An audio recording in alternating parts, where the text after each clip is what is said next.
see them? All the time. They're everywhere.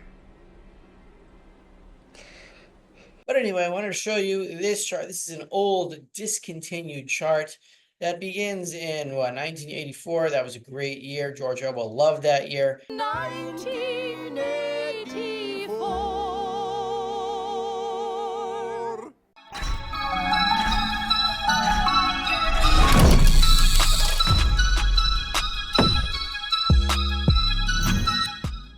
Hey guys, Rafi here from the End Game Investor, and today I'm going to talk about two things. The first is the ghosts, the haunting, the poltergeists of dead monetary bodies.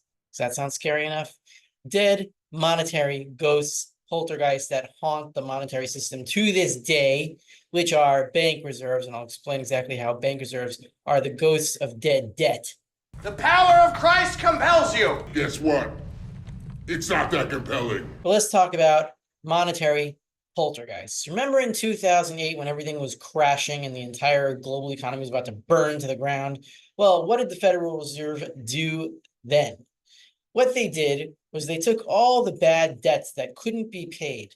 Remember, debt is the derivative of deposits, which are a derivative of the dollar, which is a derivative of gold and silver. And so what you do when the fiat system is seemingly operational is somebody takes out a loan and says to the bank, I will pay you back this loan with dollars. And the bank says, well, here are the dollars. I will keep 10% of it on reserve, and you will pay me back the other 90% with interest as you gain income. Then what happens is that the bank has the 100% reserves plus the interest on its balance sheet as part of the monetary supply, as part of the money supply. They are pretending the debt that they are owed is part of the money supply. The money supply expands. People get the signals that the money is available and they take out more loans and the economy seems to grow. And then what happens eventually is that the debt cannot be paid back.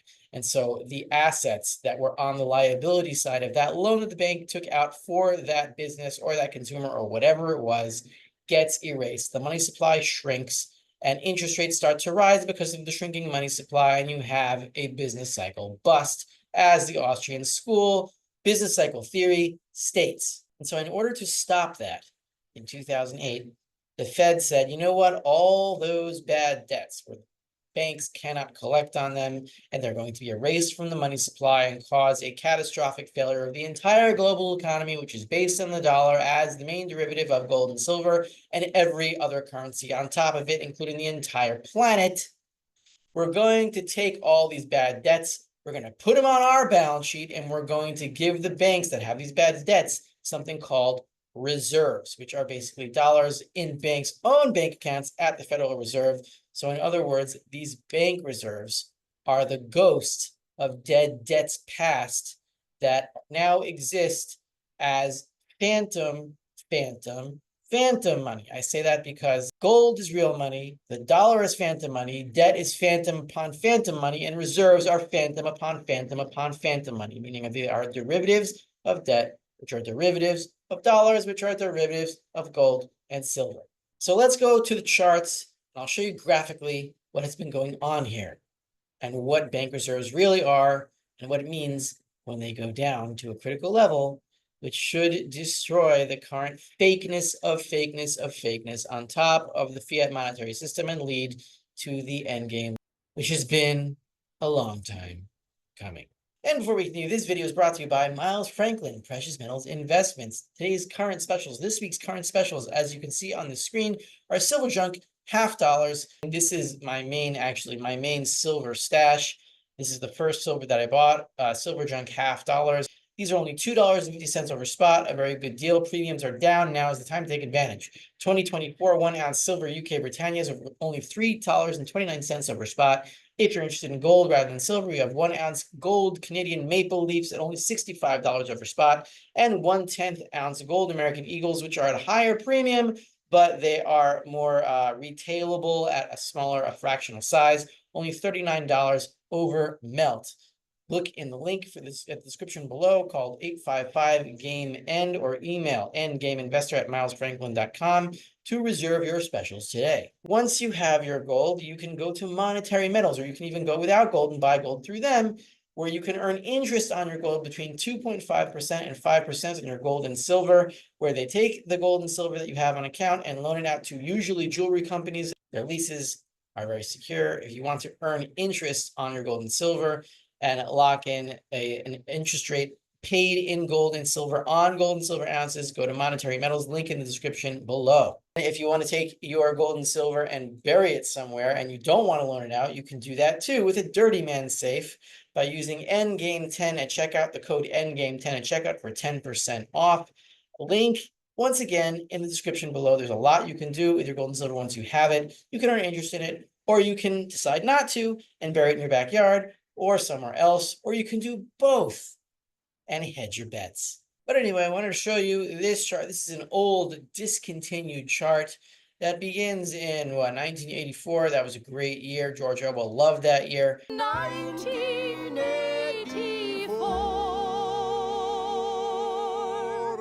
1984, these are excess reserves of depository institutions. These are the amount of excess reserves that existed from 1984 to August 2020. They were known as excess reserves until 2020, when the Fed changed nomenclature and just called them reserves because there was so much extra dollars that they didn't know what to call them anymore. It was getting embarrassing, so they just discontinued this entire chart and called everything reserves. Now, there weren't zero reserves until 2008. If we zoom in on this chart, we can see here that, yeah, they were, a little bit below $1 billion every month. And then all of a sudden we have here 2001, September 2001. I think you know what happened then. Let's not speak of it. They rose to about $19 billion here.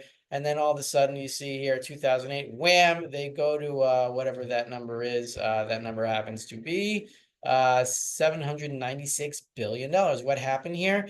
Well, all the debt that was coming crashing, all the short-term and long-term debt that was crashing in 2008, this was really the end of the fiat monetary system as we knew it, because all the debt that was piling up could not be paid, and it was creating a massive domino that was building up since 1933, and then everything fell over, and then all that dead debt, instead of being erased from existence, became transferred into something called bank reserves, which is the ghost of that monetary debt. The Fed said, well, that debt can't be paid. Give us that debt. We'll pay face value for all that debt, and we'll take it on our balance sheet, and we'll give you banks something called reserves, which are dollars that you can use for whatever you want in the future. So you never lose anything. We'll take all the losses, which means the dollar itself will take all the losses, which means all the consumers that depend on dollars, which is basically the entire planet, will take all the losses through inflation, through rising consumer prices, and losing their minds and not being able to save for the future and not having any reason to build, save, and invest. This is the reserves level that includes excess reserves plus required reserves. There's no more excess reserves because it's all just regular reserves now.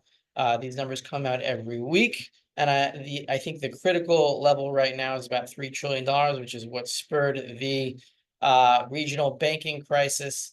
Now, the question is, who owns these reserves? Why can't they be put back in the money supply? And why do things go haywire if they go below a certain level? We saw here that they went below $1.5 trillion in September 2019, which was the Repocalypse, when interest rates went up to about 10% overnight. Why $1.4 trillion? Because that was the level, I think, of before QE3 in 2012. 1.434 was the low here in October 2012. And we hit that low here in September 2019 when the Repocalypse hit. And we hit another one over here with the regional banking crisis. So I think the critical level is over here. And I'm going to show you two more charts. One is rising repo volume. A repo is an overnight loan from one bank to another. One bank that is cash poor is borrowing cash. These are bank reserves from a reserves-rich bank to either fund something or just to meet the regulatory requirements. And I'll show you this volume right now. As you can see here, the volume of repo loans, this doesn't take into account the interest rate on each repo loan that's being made from bank to bank overnight, but they've been going steadily higher and higher and higher and higher. This could be because of banks becoming very tight on cash and them needing about $2 trillion a night to meet regulatory requirements. The question is, why is this happening, and why do banks need reserves at all? And so this is what I think is going on here. In 2008, the big banks that were about to fail got majorly bailed out, as we saw with the regional banking crisis, where bonds were taken at face value, even though they were not worth the face value, and the Federal Reserve took on the losses. It's always the same thing with these bailouts. We have a small group of very, very big banks that have a lot of these reserves, of this dead debt that has existed since 2008. And we have a lot of other banks that are very poor in reserves and do not have a lot of excess reserves. So they need to borrow from the big banks of all this dead debt, this ghost of debt that has existed since 2008 and keeps getting rolled over. You say, how does it still exist? Because it keeps getting rolled over into new debt, and this new debt can't be paid back, so it stays as reserves on their bank balance sheets. This just stays dead.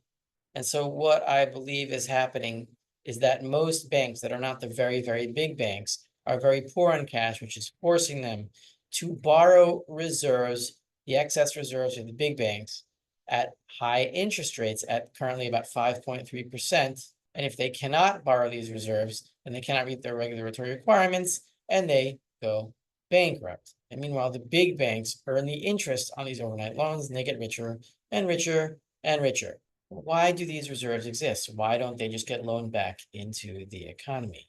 Well, the answer is because the Fed pays them higher interest than they would in loaning out this money into the economy. They pay 5.3 to 5.3%, whatever the administrative rate happens to be. The big banks like Bank of America, JP Morgan, those kinds of banks that earn this interest on their excess reserves, they earn more interest than they could loaning the money out into the economy, because if the Fed stopped paying that interest to those big banks, all these excess reserves, which were called excess reserves until 2020, which are now just called reserves because they don't want to say the word excess anymore because it makes them look fat. You, wrinkled as a prune. You, fat as the queen of sea cows. I love you. We don't want to fat shame the Federal Reserve, do we? If they didn't pay the interest on these excess reserves or on these reserves, then all this money would come flooding into the economy at the same time. Imagine that the Fed cut the interest earned on reserves to zero, then all of this money would have to be loaned out at any interest rate above zero, which would cause hyperinflation in about 5 minutes. And so as the small banks that have no excess reserves need more and more cash as they expand their regular balance sheets, if the big banks run out of excess reserves to loan to the small banks that need excess reserves to close their books for the night, then you're going to have a banking crisis, which happened twice before. It happened in 2019. It happened in 2023. It's going to happen again. And the Fed is going to have to print again. And that next printing round, I believe, will be the end game. Could I be wrong? Yeah. I believe that magic number is $3 trillion in the ghost of dead debts past. Just give me the check, Sam, okay? Sam.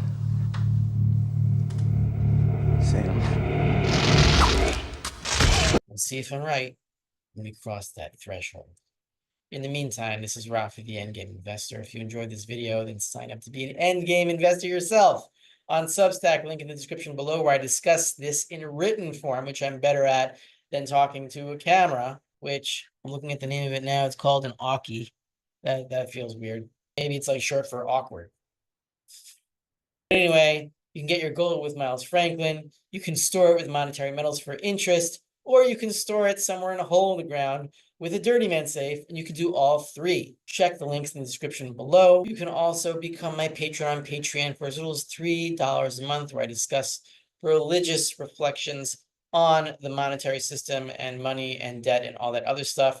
This week, we are dealing with why fractional reserve banking is illegal under Jewish law. So check out Patreon for that video.